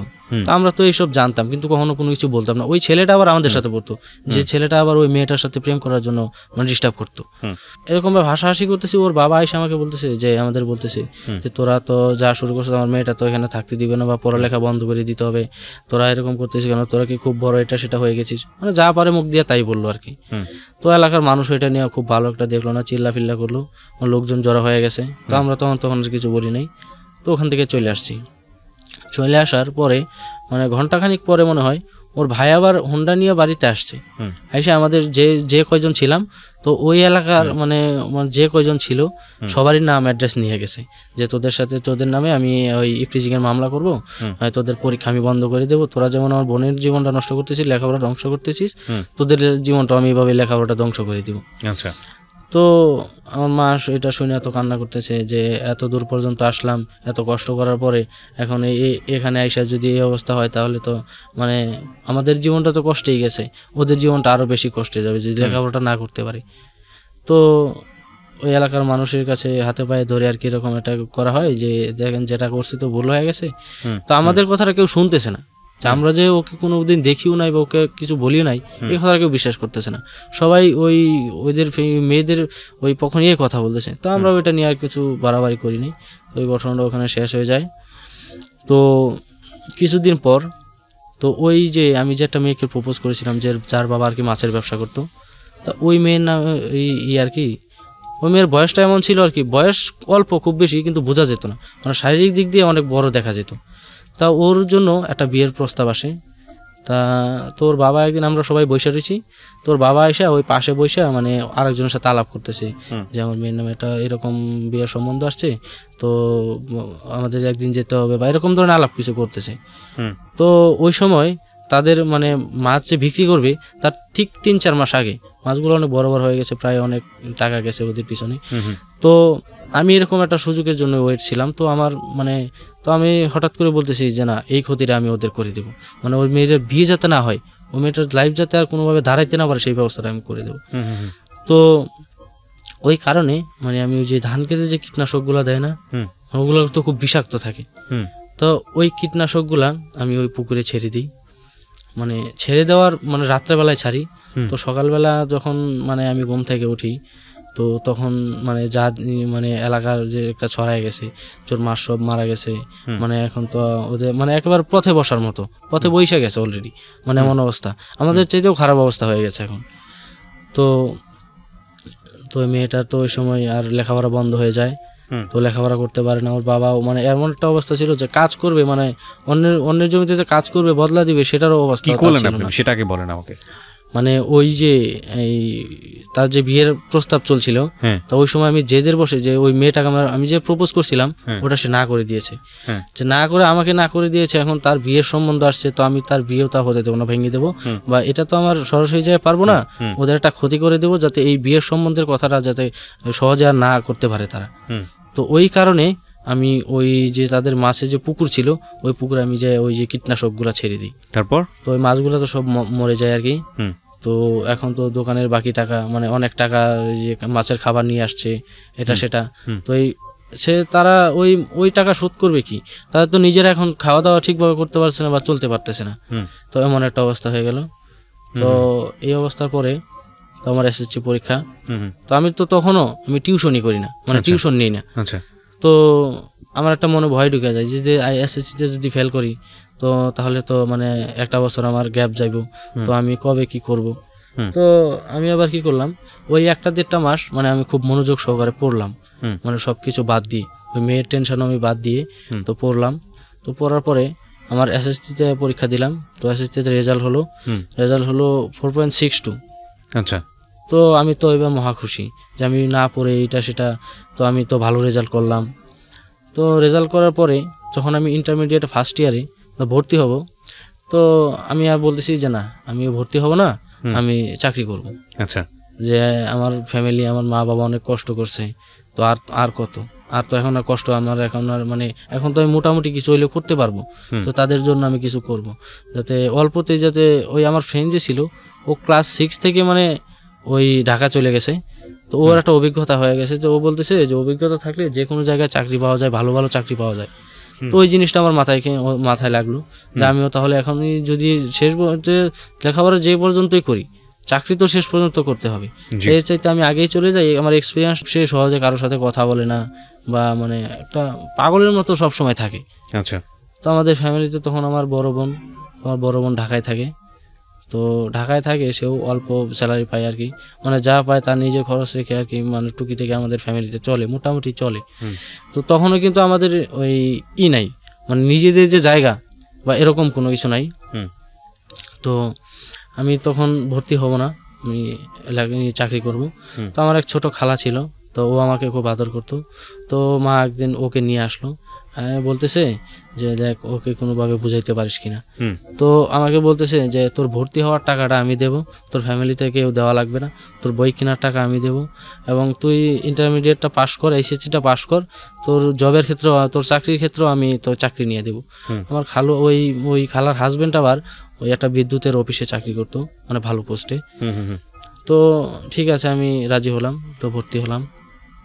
তো ভর্তি হওয়ার পরে তো হঠাৎ একদিন মানে ওই মার্চ মাসে তো যে প্রাইমারি স্কুলে যে সাংস্কৃতিক অনুষ্ঠানগুলো হয়, তা আমাদের বড় ভাইরা বললো ওই এলাকার যে আমাদের তো এখন মানে স্কুল থেকে যে টাকা পয়সাগুলো দেয় মানে ওই সাংস্কৃতিক অনুষ্ঠানের জন্য, যে ওইটা তো এখন আর মানে এটা দিয়ে ভালো একটা কিছু মানে হয় না। তো আমরা কি করলাম, এলাকার মানুষের কাছে ওই চাঁদা তুললা, তো ওটাকে মানে একটু মানে ভালোভাবে করার জন্য মানে চাঁদাগুলো তুললাম। তো ওই যেদিন মানে সাংস্কৃতিক অনুষ্ঠান এর আগের দিন রাত্রে তো সবাই আর কি ওই স্কুল ঘরে তো বক্স টক্স নিয়ে আসলাম আমরা, ওই আয়না গান টন বাজাইতেছি। তো ওইসব আবার ওই যে স্কুলগুলো সাজায় আর কি পতাকা দিয়ে, রঙিন কাগজ দিয়ে, ওগুলো আবার আমরা ভালোভাবে করতেছি, গান বাজতেছে, করতেছি, মাইকিং হচ্ছে। তো ওই আমাদের এক স্কুলের টিচার ছিল, ওই স্কুলেরই, ও আবার বাড়ির পাশেই ছিল। তো ও আইসা কি করলো, মানে আমাদের গান বাজনাগুলো সব বন্ধ করে দিল। যে বন্ধ করে দিয়ে ও আবার কি করলো, ওই যে সেটটা ছিল ওই সেটটা নিয়ে গেল। তো আমরা তো এখন আর মাইকও বাজাইতে পারতেছি না বা বক্সও বাজাইতে পারতেছি না। তো মানে এটার প্রতি আমার একটা মানে ক্ষোভ জমে যায় যে আমরা এত কিছু করলাম একটা ভালোভাবে অনুষ্ঠান করার জন্য, মনে করুন সেই আইসা তার স্কুলের একটা অনুষ্ঠান, সেই আইসা এখন আমাদের বাধা দিতেছে। তো আমরা ওইসব আর কোনো কিছু না করে আমরা চলে আসার পরে ওই পরের দিন আর আমরা যাই না গিয়ে, তো ওই পরের দিন আবার বিকালবেলা যাই, মানে যেদিন খেলা শেষ অবস্থায় ওই সময় যাই। তো আবার ওই আমাদের যে বড় ভাইদের সাথে আমরা মিলে চাঁদা তুললাম। তো ও বলতেছে যে তোরা তো খুব বড় হয়ে গেছিস, মানে এটা সেটা, তোরা সারাদিন কই ছিলি, তো এইসব বললো। তো আমরা আর এসব কিছু মাথায় নিই। তো আমাদের একটা করে গ্লাস, একটা করে প্লেট দিল, তো নিয়ে বাসায় চলে আসলাম।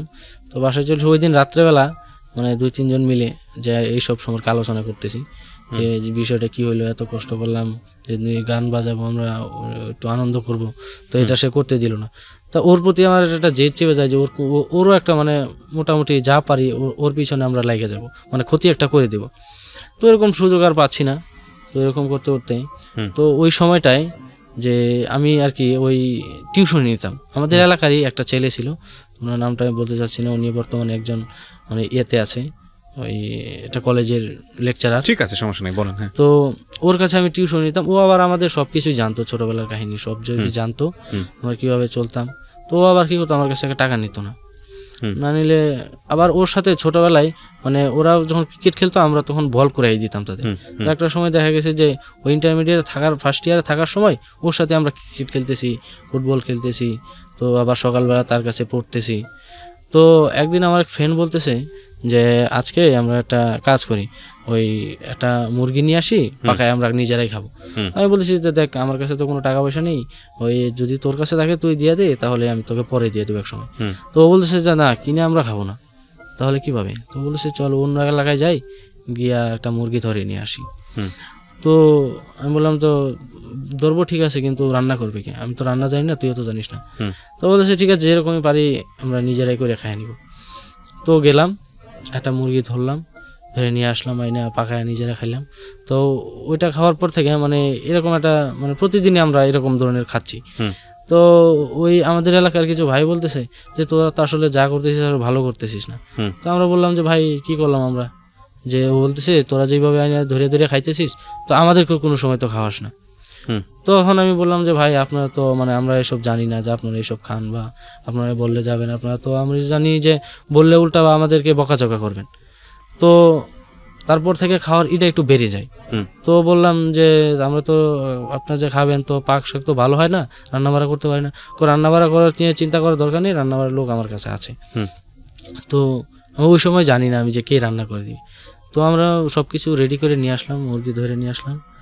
তো আসার পরে তো ওই যে আমার যে আমি যার কাছে টিউশন নিতাম, আমার যে স্যার ছিল, তা ও দেখি ও আসছে, আমি তো দেখে মানে ভয় পাইতেছি, দাঁড়াই গেছি যে ও কেন আসলো।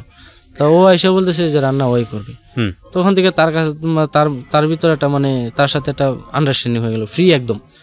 তো যে কোনো সময় তার মানে ওই এটা সেটা ও আবার কি করতো, ওর ঘর থেকে মানে চাল নিয়ে আসতো, চাল নিয়ে আসা যাতে চাল আর কাছ থেকে না দিতে হয়। তো এইভাবে আমরা খাওয়া দাওয়া করি। তো অনেকদিন যায়। তো একদিন এভাবে করতে যেয়ে আমরা একজনের কাছে ধরা খেয়ে যাই আর কি। আমিও মুরগিটা আমার হাতে নিছি ধইরা, মানে ওই মালিকও চলে আসে। তো এরপর থেকে মনে করেন যে আমাদের এটা বন্ধ হয়ে যায় আর কি, একটা বিচার হয় যেভাবে তারা গ্রামাঞ্চলে এরকম করতেছে, আমাদের এটা সেটা নিয়ে আমাদের ক্ষতি করতেছে। তো আসলে তো আমরা তাদের কাছ থেকে এটা আশা করিনি, তো এরকম কেন করবে? আমাদের তো এলাকারই সন্তান। তো অনেকে অনেক কথাই বলে, তো ঠিক আছে আমরা আর এসব করবো না। তো চলে আসি। তো পহেলা বৈশাখের দিন আমরা আমাদের অনুষ্ঠান দেখতে যাব। তো অনুষ্ঠান দেখতে যাওয়ার সময় তো বলেছি যাবো, যে কারো কাছে তো মানে খুব বেশি এটা দু একজন যেতে পারবে, আর দু একজন যেতে পারবে না, ভাড়া নাই আর কি। তো এক ফ্রেন্ড বলতেছে তো চল মানে বাজার পর্যন্ত তো আগে যাই, ব্যবস্থাটা হয়ে যাবে। তা ও আবার বাজারে যাওয়ার আগে মানে কি করলো, মানে সুপারি আছে না, ওই সুপারি পারলো, হ্যাঁ সুপারি চুরি করলো প্রায় 100-র মতো, 100 থেকে 150 হবে এরকম। তো আমরা ওটা বাজারে নিয়ে বেচলাম, বেচার পরে প্রায় 250-200 টাকার মতো পেলাম। তো ও বলতে তখন র্যান্ডম করতেছিলেন আপনারা, যেখানে যেটা পান চুরি করা, মানে ওইটাই ফার্স্ট টাইম মানে সুপারি চুরিটা। তো মানে ওই টাকার অ্যামাউন্ট একটু বেশি ছিল, মানে একটা সুপারি 1 টাকা 1.5 টাকা বিক্রি হতো এরকম অবস্থা। তো ও মানে এটা একদিন যাওয়ার পর তখন বলতেছে যে না তাহলে আমরা এটাই করব। মানে এক ফ্রেন্ড বলতেছে তাহলে এটা তো ভালো, মানে দৈনিক যদি এরকম 2-1টা করতে পারি তাহলে তো ভালো। তখন আমরা কি করতাম, একদিন প্রায় ওই দিনের বেলা আমরা ঘুরে ঘুরে দেখতাম যে কোন জায়গায় কি আছে, মানে কোন জায়গায় ভালো সুপারি আছে বা ওটা রাত্রে পারা যাবে বা ভালো আছে। তো দিনের বেলা বিকালবেলা ঘুরে ঘুরে দেখতাম, আর রাত্রেবেলা যেতাম। তো একদিন রাত্রেবেলা প্রায় 1 বস্তার মতো আমরা সুপারি পারি, বাইরে আমরা ওটা বাজারে নিয়ে যাই। তো বাজারে নিয়ে ওটা ওই দিন খুব কম দামেই বিক্রি করতে হয়, কারণ ওই ছোট ছিল বড় ছিল। তো এটা দেখে ও খুব নিতে চায় না, ওই দিন রিকোয়েস্ট করে ওকে দিলাম যেগুলো আমরা এখন কোথায় নিব। তো ও বুঝতে পারছে যে এটা আমরা চুরি করে নিয়ে আসছি। তো ও তো আমাদের বুঝতে পেরে ও শুধু মানে কম দাম বলছে এরকম, যে না যদি কম দামে না দাও তাহলে তোমাদের জিনিস তোমরা নিয়ে যাও। তো আমরা ওটা কম দামেই বিক্রি করি। তো আরেকদিন আমরা একটা প্ল্যান করি, মানে এটা এই আমার পরীক্ষার মানে ইন্টারমিডিয়েট পরীক্ষার ফার্স্ট ইয়ারের পরীক্ষা কিছুদিন আগে। আচ্ছা। তো ওই প্ল্যানটা করি এরকম যে আমাদের যে ওই যে রেজিস্ট্রেশন করতে হবে বা টাকা, তো আমি চিন্তা করি যে একদিন তাহলে একটা বড় ধরনের কিছু করি, মানে বেশি করে পারি যাতে আমাদের এই টাকাটাও হয়ে যায়, মানে মোটামুটিভাবে কিছু ধরনের হয়ে যায়। আচ্ছা।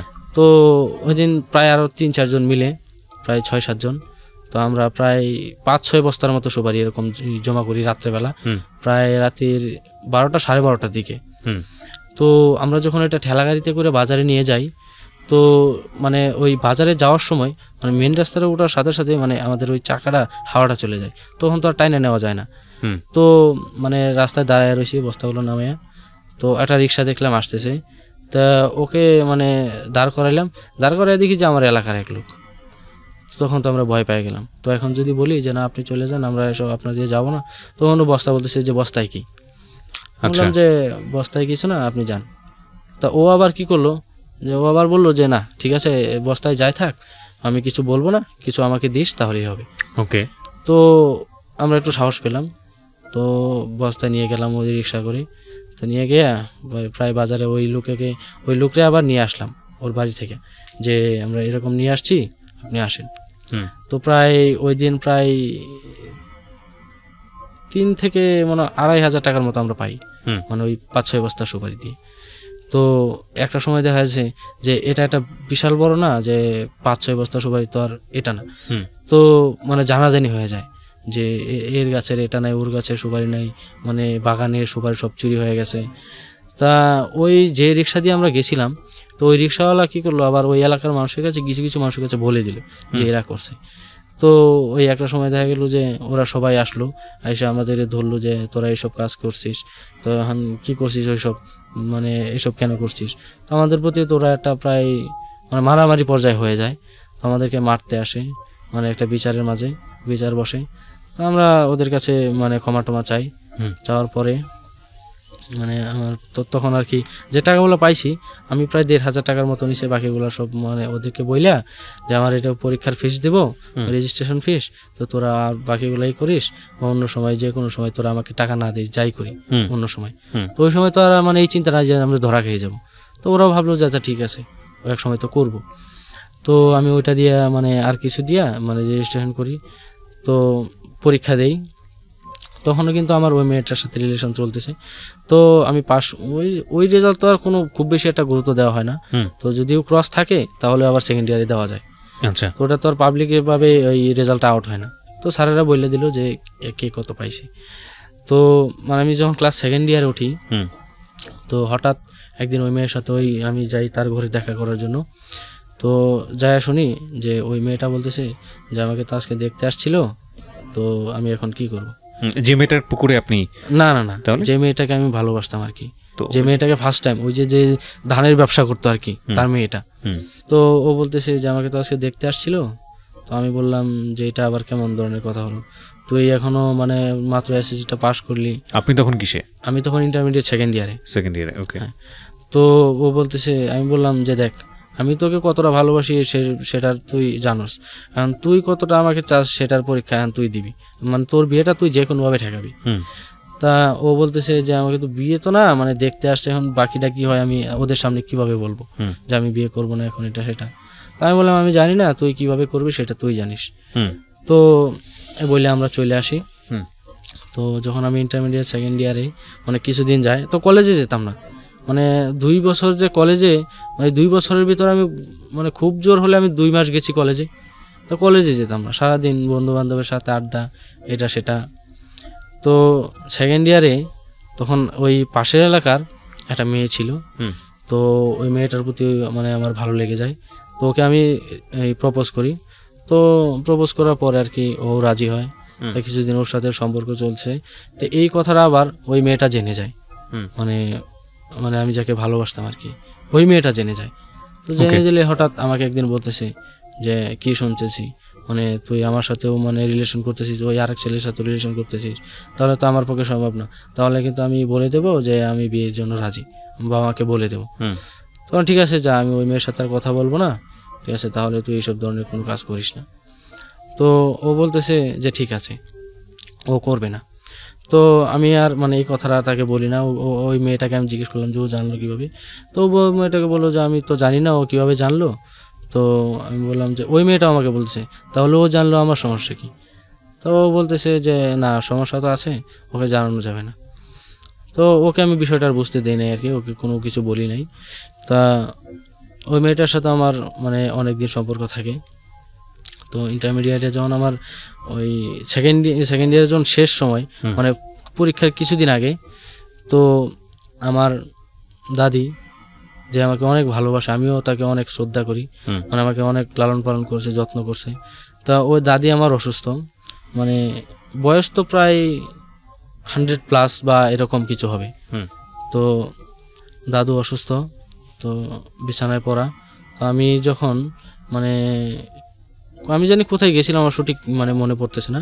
তো আমাকে ফোন দিছে, বলতেছে যে তোর দাদি খুব অসুস্থ। আমার এক ফ্রেন্ডে বলতেছে যে তুই তাড়াতাড়ি বাড়ি আয়। তো আমি বাড়ি আসলাম। বাড়ি আসার পরে দেখি যে আমার দাদি খুব অসুস্থ, তো সবাই কান্নাকাটি করতেছে। তো আমার এক চাচা বলতেছে যে একটু বাজারে যায় গিয়ে একটা ডাক্তার নিয়ে আয়। মানে আমাদের এলাকা থেকে কিছু দূরে মানে একটা ছোটোখাটো বাজার ছিল যেখানে সব মোটামুটি কিছু পাওয়া যেত। তো ডাক্তার তো আসলে না, একটা ফার্মেসিতে ও একটা ফার্মেসি চালাইতো। তো যারা ফার্মেসি চালায় তো স্বাভাবিক মানে যে প্রেশার বা এসব কিছু মানে মাপতে পারে। তো ও বলতেছে যে ওকে গিয়ে নিয়ে আসো। তো আমি গেলাম, আবার ও আমার চাচা বলে দিছে যে ও যদি না আসে তাহলে আমার নামটা বলবা। তো আমি গেলাম ডাক্তারের কাছে, দৌড়ায় গেলাম কান্না করতে করতে। ওকে গিয়ে বললাম যে ভাই আমার সাথে একটু চলেন, আমার দাদি খুব অসুস্থ, তো আপনাকে যাইতে হবে আমার সাথে। বলতেছে যে তোমার দাদি বয়স কত? আমি বললাম যে প্রায় 100 বা 100 মানে কাছাকাছি এরকম হবে বা প্লাসও হইতে পারে। তো আমাকে বলতেছে যে না আমি তোমার সাথে যাব না। আমি বলি কেন যাবেন না? 100 বছর বয়স হয়ে যাচ্ছে বা হবে, তাহলে সেই মানুষটা এই অবস্থায় বিছানায় অসুস্থ হবে না তো কী হবে? তা আমার ওর প্রতি আমার খুব একটা রাগ উঠে যায়। ও বলতেছে যে না আমি যাব না, কোনোভাবে আমি ওকে যাওয়া সম্ভব না, এখন আমার মানে মানে বেচা কেনার টাইম, মানে সন্ধ্যাকালের দিকে বিকালের দিকে। তো ও আমার সাথে আসে নাই। তো আমি কান্না করতে করতে বাড়ি চলে আসি। আইসা বললাম যে ওই ডাক্তার তো আমার সাথে আসলো না। তো আবার দাদি আবার আমাকে হাত দিয়ে ইশারা দিয়ে ডাকতেছে। তো আমি দাদির কাছে গিয়ে বসলাম। তো আমার হাতটা ধরলো, মানে ধরে আমার মানে হাতটা মানে আমার ছাড়ে না। মানে আমি যে মানে এখন মানে কি করব আমি বুঝতে পারতেছি না। তো তখনই হঠাৎ মনে হইলো যে আমার একটা ফ্রেন্ড ছিল বোবা, ও আবার অটো চালাইতো। তো ওকে আমি মানে SMS দিলাম যে তুই যদি ফোনের কাছে থাকিস তাহলে আমাকে একটা ফোন দে, তো আবার শুনতে পারে। তো আমি ওকে সব কিছু বললাম যে একজন তাড়াতাড়ি করে একজন ডাক্তার নিয়ে আয়। তো বলার পরে কিছুক্ষণ পরে প্রায় আধা ঘন্টার মতো তো একটা ডাক্তার নিয়ে আসলো। ডাক্তার নিয়ে আসা তো ও ডাক্তার বলতেছে প্রেশারটা মাপলো, বলতেছে যে আমাকে যদি আরও মানে যে সময় অসুস্থরা হয়েছে ওই সময় যদি আমাকে মানে খবর দিতেন তাহলে হয়তো বা আমি কোনো মেডিসিন বা কোনো কিছু দিতে পারতাম, আবার যদি বাঁচতে তো বাঁচত। তো এটা বলার পর তো সবাই তো আরও বেশি কান্নাকাটি করতেছে। তারপর বলতেছে এটা আমার হাতে আর নাই, মানে বাকিটাও পড়ার ইচ্ছা, মানে প্রেশারটা একদম বেশি হয়ে গেছে। তো ও একটা মানে একটা ওই ট্যাবলেট লিখে দিল আমাকে যে তুমি এই ট্যাবলেটটা নিয়ে আসো, এই ট্যাবলেটটা খায় যদি মানে ওই বিছানায় মনে করেন যে শোয়া অবস্থায় যেভাবে থাক, যদি প্রস্রাব বা পায়খানা হয় তাহলে এটা মানে মোটামুটি ঠিক হওয়ার সম্ভাবনা থাকে। তা ওই ট্যাবলেটটার দাম হলো 60 টাকা।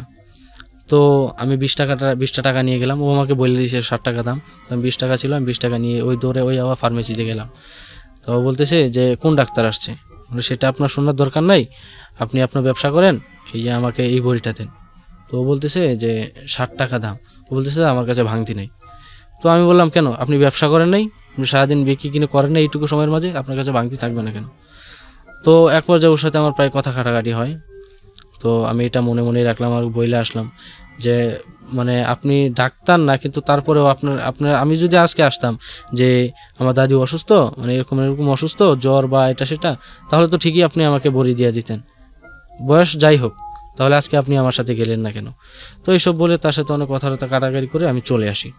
চলে আসার মানে ওই ডাক্তারের কাছে গিয়েছিলেন আর কি? হ্যাঁ, ওই ডাক্তারের কাছে। বুঝতে পারছি, প্রথমে যে আসলো না। হ্যাঁ, ওনারই আবার ডিসপেন্সারি ছিল, ওই আবার প্রেশার টেশার মাপতো এরকম কিছু। তো আমি চলে আসি, আইসা আমার ওই ট্যাবলেটটা আমি ওই আমার দাদিকে খাওয়াই দিলে ওই ডাক্তার ওইখানেই থাকে। ওই ডাক্তার আর যায় না, আমি ওকে যাইতে দিই নেই যে আপনি কিছুক্ষণ থাকেন। তো কিছুক্ষণ থাকার পরে তো আমার দাদি মানে মোটামুটি একটু সুস্থ হইল। তো সুস্থ হওয়ার পরে মানে ওই ডাক্তার বলতেছে যে ঠিক আছে এখন মোটামুটি একটু সুস্থ আছে, তো আমি এখন চলে যাই মানে তার ফিসটা দেওয়ার জন্য। তো আমি তাকে বললাম যে এটা তো এখন সম্ভব না, আমি 2-1 দিন আমাকে সময় দেন, আমি 2-1 দিন পরে আমি দিয়ে আসবো। তো বলতেছে ঠিক আছে 2-1 দিন পরে দিয়ে আসো, ঠিক আছে, কিন্তু এখন তো সুস্থ মোটামুটি, কিন্তু পুরোপুরি তো সুস্থ হয় নাই, তুমি আমার এই ফার্মেসিতে যাইবা, যাইয়া আমার কাছ থেকে কিছু ওষুধ নিয়ে আসবা। তো আমি বললাম ঠিক আছে তাহলে আমি আপনার কাছে মানে 2-1 দিন আমার সময় দেন, আমি 2-1 দিন পরে যাব। তো আমি ওই সময় আমার বড় বোনকে জানাইনি। তো বড় বোন জানালে ও কান্নাকাটি করবে। তো ওকে আমি পরে 2-3 দিন পরে ওই ডাক্তারের কাছে যখন আমি যাব তখন আমি ফোন দিয়ে বলি আপা এই অবস্থা, দাদি তো খুব অসুস্থ ছিল, তো ডাক্তারের কাছে আনছিলাম, ডাক্তার এখন ফিস, এখন ডাক্তার কিছু মানে ওষুধপত্র দিতে চায়, এখন সে না খাওয়াইলেও মানে কেমন দেখা যায়, তো তো দাদু যেহেতু অসুস্থ, আমি আপাকে ফোন দেওয়ার পরে তো আপা বললো যে ঠিক আছে তাহলে তুই কি এক কাজ কর, তো কারো কাছ থেকে কিছু টাকা ধার নিয়ে পরে আমি এক সময় দিয়ে দিব। আমি ওই মেয়েটার বাবার কাছ থেকে আবার টাকা ধার করি, মানে প্রায় 2000 টাকার মতো। তো দাদুর জন্য ওষুধপত্র কিনি। তো ওই দাদু আমার ভালো হয়। তো ওই যে ডাক্তারের কাছে আমি গেছিলাম, ডাক্তার আসে নাই, তো ওর প্রতি আমার একটা খুব মানে প্রচন্ড একটা রাগ মানে কাজ করে যে ও কেন আসলো না। ও তো একজন মানে ডাক্তার, মোটামুটি একজন ডাক্তার, যেহেতু ওষুধপত্র বিষয় জানি, তো ওর তো এটাই তো কাজ যে মানুষের জীবন বাঁচাবে, হয়তোবা একটু ছোট বড় এইসব কিছুই, এত বড় তো আর কিছু না। রাইট। তো ওর প্রতি আমার একটা খুব রাগ কাজ করে যে এই আজকে সে এরকম একটা আমার কাছে এরকম একটা ব্যবহার করতে পারলো, তো ওর ভালো ধরনের আমি একটা ওর সাথে আমার একটা কিছু করতে হবে। তা আমি যখন আমার ফ্রেন্ড সার্কেলের সাথে এটুকু বললাম, তো ওরা বলতেছে যে ওর কি করবি, ওর তো কিছু নাই, মানে এখন ওর ফার্মেসিতে চুরি করতে হবে, মানে এরকম কোনো কিছু যদি করতে চাস। আমি বললাম না, এরকম কোনো কিছু করতে পারবো না। তো ওর আবার কি ছিল, মানে ওই যে ওরও একটা মাছের পুকুর ছিল, যে মাছ চাষ করতো, তো এটা আমি জানতাম না। তো না জানলে আমি যখন ওই যে কলেজে যেতাম, মাঝে মাঝে যেতাম, তো ওর আবার একটা ভাসতে ছিল, তো ওর সাথে আমার একটু মোটামুটি ভালোই সম্পর্ক। তো একদিন আমাকে বলতেছে যে আজকে আমার একটু যাইতে হবে, তা ওকে আমি ফোন দিলাম যে আজকে কলেজে আসবে কিনা। তা ও বললো আমি কলেজে আজকে আসবো না, তো আমার চাচা যে পুকুরে মাছ বিক্রি হবে, তো মানে এই জন্য আমাকে থাকতে হবে, তো আমি যাবো না আজকে। তো আমি কলেজে গেলাম, তো আমি ওই বিষয়টা আর নেই। তো পরের দিন আমি যখন কলেজে যাই, তখন ওকে জিজ্ঞেস করলাম তোর চাচাকে, তা ওই ফার্মেসির মালিকের কথা বললো।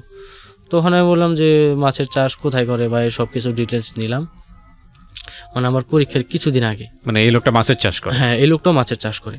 তো তারপর মানে আমি সব কিছু ডিটেলস নিলাম যে পুকুরটা কোথায় বা এটা সেটা, মানে কি পরিমাণ মাছ আছে, তো মাছ কীরকম বিক্রি করলে কীরকম টাকা লাভ হলো, তার কাছ থেকে আমার স্বাভাবিকভাবে সব নিলাম। তো নেওয়ার পরে হঠাৎ একদিন মানে আমার পরীক্ষার কিছুদিন আগে তারা আবার মাছ বিক্রি, পুকুরটা অনেক বড় ছিল, মানে অনেক বড় ছিল, মানে একবার মাছ ছাড়লে আর কি, মানে বেশি করে মাছ ছাড়লে 2-3 বার বিক্রি করা যেত। ফার্স্ট টাইম বিক্রি করছে, তো খুব বেশি এটা বিক্রি করে নাই। তো আমি আমার পরীক্ষার কিছুদিন আগে তো আমি ওই এলাকায় গেলাম, যাই একদিন বিকালবেলা সব কিছু ঘুরে দেখে আসলাম। তো ঘুরে দেখে আসার পরে কিছুদিন পর আমি ওই কীটনাশক নিয়ে গেলাম, ওই ধান খেতে যেগুলো দেওয়া হয় আর কি, ওই যে কাজটা আমি আগে করছিলাম সেম কাজ। তো আমি গিয়ে ওই বোতলটা ওই যে এটা মুখটা খুলে পুকুরের মাঝখানে মেরে দিয়ে আমি চলে আসি। না, আপনি যে এটা করে আসলেন ওনার ঘেরে আবারও আরেকটা পুকুরে মাছ নষ্ট করে দিলেন, আপনি এগুলো মারার পরে কি দেখতেন যে পুকুরটার কি অবস্থা? কখনো দেখেছেন? পরে আর ওই এলাকায় যেতাম না, কারণ আমার এলাকা থেকে তো অনেক দূরে, খোঁজ খবরও নিতেন না ওখানে কি ঘটেছে? না, সচরাচর ওইদিকে যাই না, যাওয়া হয় না। তো আমার বাবা অসুস্থ, তো বাবা উঠতে পারে না, তো তখন তো মনে করেন যে খুব বেশি এটা সচ্ছল না আমাদের পরিবারটা, মানে বাবা অসুস্থ হয়েছে, বাবাই তো মনে করেন যে একমাত্র ওই দিনমজুরি হিসাবে মানে কাজ করে যা পাইতো তাই দিয়ে সংসার চলতো। তো বাবা অসুস্থ, মাঝখানে অনেক টানাটানি, এই আগের মতো অবস্থা যে আমি তো আর ক্ষুধা সহ্য করতে পারি না। কিন্তু তো তখনও মনে করেন যে ওই দুপুরবেলা যখন আমি কলেজ থেকে আসতাম, তখন তো আর আমি কলেজে পড়ি না, আমি ভর্তি হতে যাব তার কিছুদিন আগে। তো ওই জায়গায় তখন তো আর এই অবস্থায় তো তখন একদিন আমার বাবা বলতেছে যে বাবা আমি সেই ছোটবেলা থেকে আজ পর্যন্ত আমি এত দূর পরিশ্রম করে আসছি, কিন্তু আমি তোদের জন্য কোনো কিছু করতে পারি নাই, আমার বাবা মার জন্য আমি কোনো কিছু করতে পারি নাই। তো বাবা আমার কান্না করতেছে, আমি বাবাকে আমি কোনোদিন কান্না করতে দেখি নাই। এটা ভয়ঙ্কর রকমের ফিল হয়, এটা আমি জানি না মানে পৃথিবীতে কয়জন সন্তানের এটা দেখার, মানে কাউকে যাতে না দেখায়, কারণ বাবা ছোটবেলা থেকেই সন্তানের কাছে একটা বিশাল বটগাছের মতো, বিশাল আশ্রয়স্থল। তো এই মানুষটা যখন কান্নাকাটি করে, এটা যে কি ভয়ঙ্কর হেল্পলেস একটা ফিল দেয়, খুব ভয়ঙ্কর রকমের একটা বাজে ফিল দেয়, এটা আসলে এক্সপ্লেইন করার মতো না। হ্যাঁ, তারপর তো আমার বাবা কান্না করে আমার হাত ধরে বলতেছে যে আমি তোদের জন্য কিছু করতে পারি নাই, তোরা আমার উপর দাবি রাখিস না। খুব দুঃখজনক আসলে। তো তখন আমি ডিপ্লোমায় ভর্তি হই নাই, ভর্তি না হয়ে আমার দোলা ভাই যে ছিল ওর সাথে আমি কোনদিন কথা বলি নাই, এর আগে দেখিও নাই। একদিন আমি ফোন দিলাম আপার কাছ থেকে নাম্বার নিয়ে, যে ভাই এই অবস্থা, আমাকে একটা যে কোনোভাবেই হোক একটা চাকরিতে ঢুকাই দেন, আমি পড়ালেখা তো আর করবো না, আমি দেখি আমি যে আমার বাবা মার জন্য কিছু করতে পারি কিনা। একটা কোম্পানিতে আমার চাকরি দেয়। আমার 7,000 টাকা স্যালারি ছিল ওই জায়গায়। তো আমি 7,000 টাকা দিয়ে আমার 1,000 টাকা রুম ভাড়া ছিল। আমি আর মানে যা পাইতাম মানে খাওয়া খরচ বাদে আমি সব দিয়ে দিতাম, আমি নিজের জন্য কোনো কিছু রাখতাম না। আপনি বর্তমানে কি করছেন? আমি বর্তমানে ওই নেটের একটা কোম্পানিতে জব করতেছি। ওখানে আপনি কি করেন? হোম সার্ভিস দেন বিভিন্ন, কি কাজ? আপনার কাজটা কি? ওই হোম সার্ভিসটা দেওয়াই আমার কাজ। বিভিন্ন বাড়িতে গিয়ে টাকা পয়সা তোলা? না, ওই তাদের নতুন করে কানেকশন দেওয়া। নতুন করে কানেকশন বা ওই এতে আপনার কয় পয়সা হয় প্রতি মাসে? এতে আমার 10,000 টাকা স্যালারি আসে মোটামুটি। 10-এর মতো। 10-এর মতো। এটা আপনি কি করেন? খেয়ে পরে বাড়িতে পাঠাতে পারেন? হ্যাঁ, আমি আমার নিজের মানে প্রতিদিন যা খরচ হয় মানে ওটা